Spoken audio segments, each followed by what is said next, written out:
the question, is it permissible to celebrate the birthday of the Prophet ﷺ? Point number one, all Muslims agree that the Prophet ﷺ died on the 12th of Rabi' al-Awwal. No doubt about that among any of the Muslims.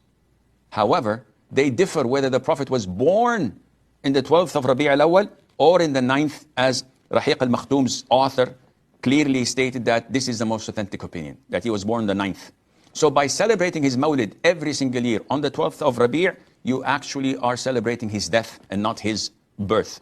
Secondly, the Prophet never celebrated his own birthday, nor the birthday of Ibrahim, peace be upon him, or Musa, or Isa, or any other prophet. Neither did the companions, may Allah be pleased with him, who loved him the most and were the most knowledgeable people at his time and after his time. Nor did the tabi'een, nor did anyone of the tabi'in. And the Prophet said, the best of generations is my generation, that is of the companions, and that which follows them, the tabi'een, and that which follows them, that is the tabi'in.